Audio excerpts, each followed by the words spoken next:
Innal hamdalillah nahmaduhu wa nasta'inuhu wa nastaghfiruh wa na'udzu billahi min syururi anfusina wa min sayyiati a'malina. May yahdihillahu fala mudhillalah wa may yudhlilhu fala hadiyalah. Asyhadu an la ilaha illallah wahdahu la syarikalah wa asyhadu anna Muhammadan abduhu wa rasuluh. Amma ba'du. Para hadirin ikhwatu iman rahimakumullah. Dari sekian jumlah yang diwajibkan oleh Allah kepada kita semua, bukan hanya rukun Islam saja, tetapi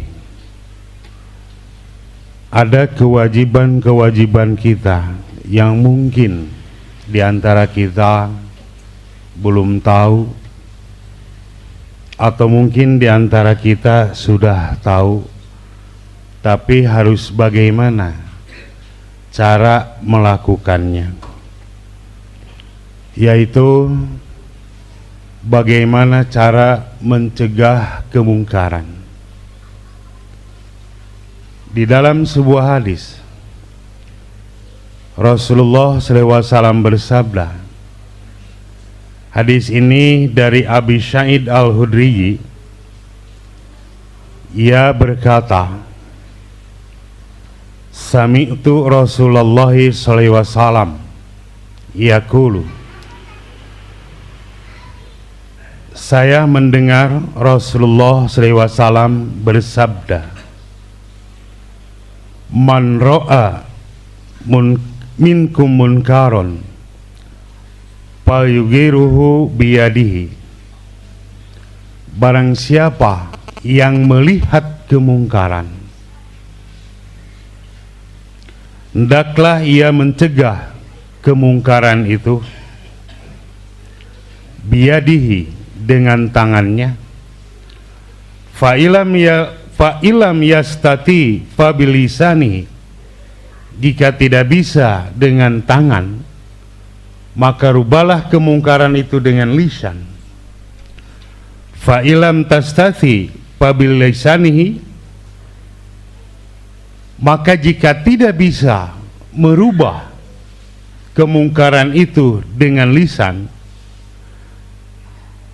fa'ilam yastati fagibqalbihi, maka rubahlah kemungkaran itu dengan hati. Wa dzalika adaful iman, maka itulah selemah-lemahnya iman. Para hadirin ikhwati iman rahimakumullah, di dalam hadis ini ada 3 cara Rasulullah SAW memerintahkan kepada seluruh kaum muslimin untuk mencegah kemungkaran. Yang pertama dengan tangan, yang kedua dengan lisan, yang ketiga dengan hati.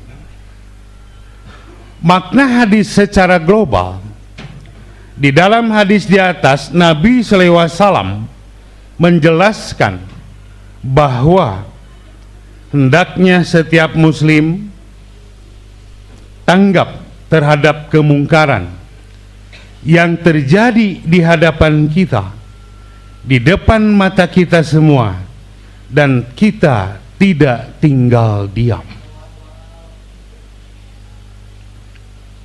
Sikap tanggap tersebut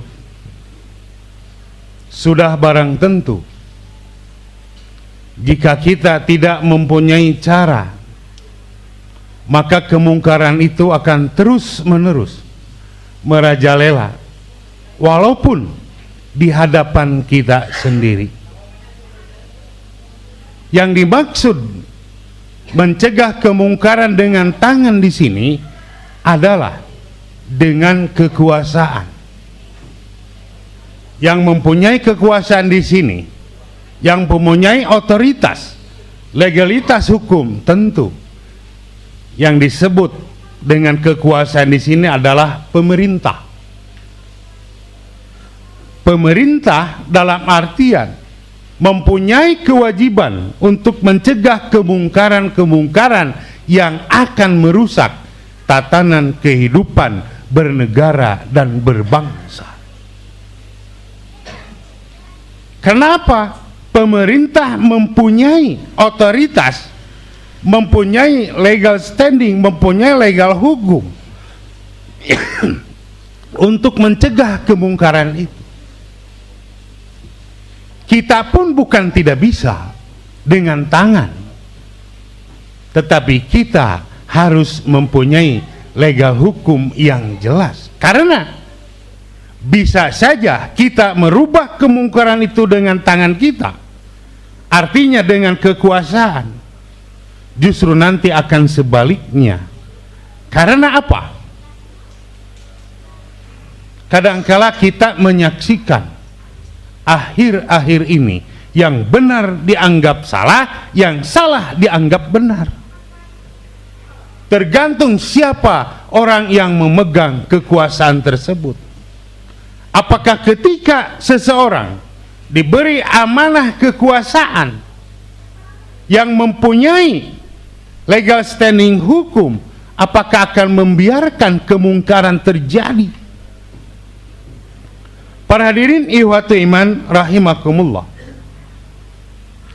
tingkatan yang paling tinggi berupa pencegahan dengan tangan, yaitu apabila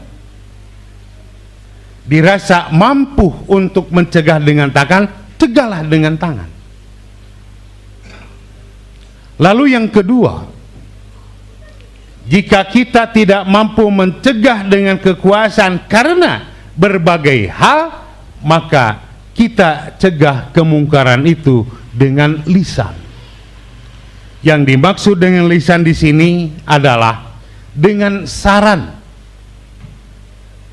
yang bisa dipahami, yang bisa dimengerti oleh pelaku-pelaku kemungkaran itu tersebut. Jangan sampai kita terlihat kemungkaran di sekitar kita, terlihat kemungkaran di area daerah kita. Apakah kita akan dibiarkan kemungkaran-kemungkaran itu? Apalagi jika kemungkaran itu sudah merusak terhadap tatanan kehidupan beragama. Kadangkala kita sulit untuk mencegah kemungkaran-kemungkaran di zaman sekarang. Entah itu melalui media sosial, entah itu melalui apa saja yang akan merusak terhadap tatanan kehidupan beragama terutama. Karena sekarang ini sudah sulit mencegah kemungkaran-kemungkaran yang begitu masif yang kita rasakan. Maka jika kita tidak dari sekarang, mau kapan lagi untuk mencegah kemungkaran-kemungkaran tersebut? Karena ini bagian daripada menegakkan amal ma'ruf nahi mungkar. Para hadirin ikhwatu iman rahimakumullah, dengan keyakinan ini, dengan didorong dengan dalil metode yang diberikan oleh Rasulullah SAW, maka sudah waktunya bagi umat Islam untuk mencegah kemungkaran-kemungkaran dengan apa saja kita yang bisa mencegah kemungkaran itu. Sudah barang tentu, jika kita mencegah kemungkaran, kita harus berkoordinasi dengan para penguasa supaya tindakan kita nanti tidak disalahkan.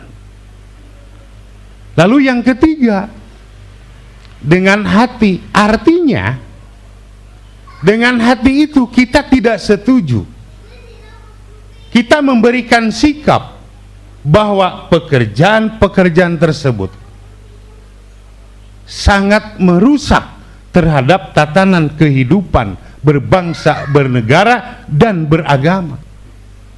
Bagaimana kita memberikan sikap tidak setuju terhadap pekerjaan tersebut.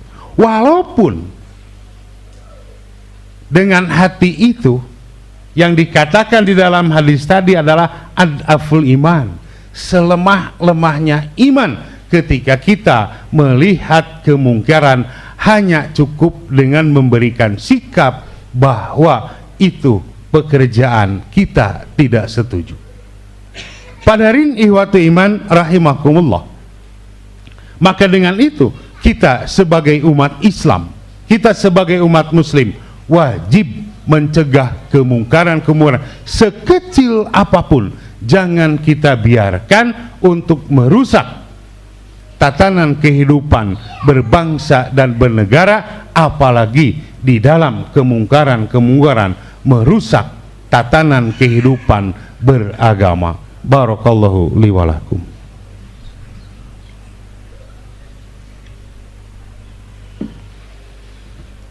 Alhamdulillahillazi yatarahamu ibadul mu'minun wa bi inayatihi wa taufiqi yahtadu zalun. Ashhadu an la ilaha illallah wahdahu la syarikalah wa ashhadu anna muhammadan abduhu wa rasuluh. Amma ba'd. Berkaitan dengan hadis di atas tadi, bahwa di dalam pencegahan suatu kemungkaran perlu kita dipertimbangkan. Ada beberapa hal yang harus kita pertimbangkan ketika mencegah kemungkaran. Yang pertama, jika memungkinkan menghilangkan kemungkaran tersebut atau menguranginya, maka wajib menghilangkan atau mengurangi kemungkaran tersebut. Lalu yang kedua, jika tindakan menghilangkan kemungkaran tersebut akan mendatangkan kemungkaran yang lebih besar, maka tidak boleh tindakan tersebut dilakukan.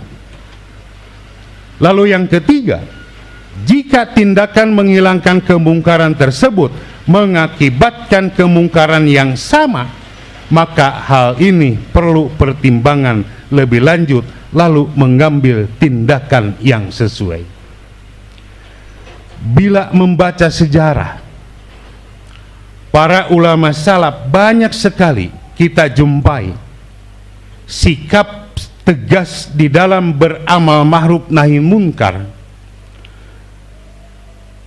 dan tak jarang mereka dicaci, mereka diasingkan, bahkan mereka diancam dengan pembunuhan-pembunuhan akibat dari menegakkan amal ma'ruf nahi munkar.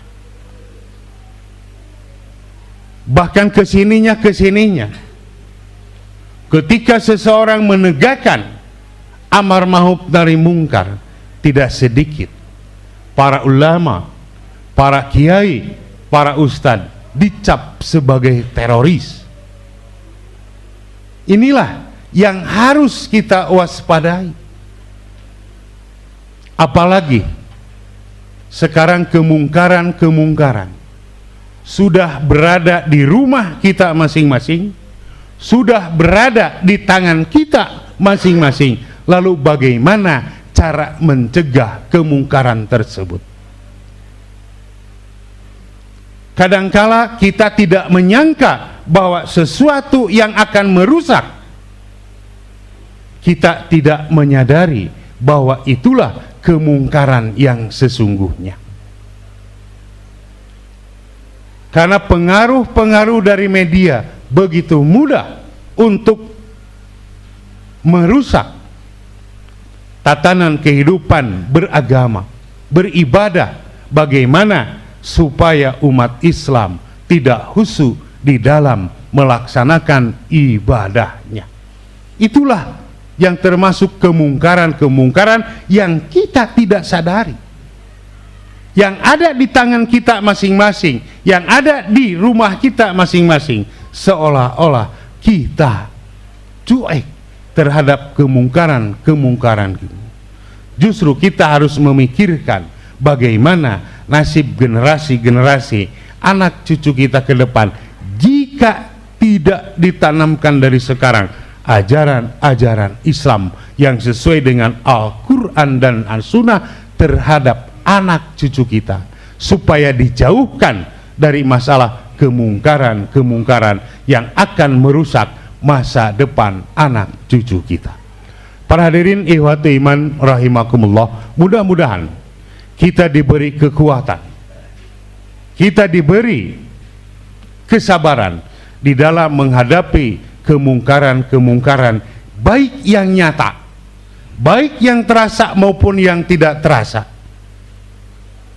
Kita dapat mencegah kemungkaran sedini mungkin, jangan sampai merusak terhadap generasi-generasi anak cucu kita, merusak tatanan kehidupan berbangsa, bernegara, dan beragama. Itulah yang dapat saya sampaikan pada kesempatan kali ini. Aqulu qouli hadza wa astaghfirullah li wa lakum. Wassalamualaikum warahmatullahi wabarakatuh.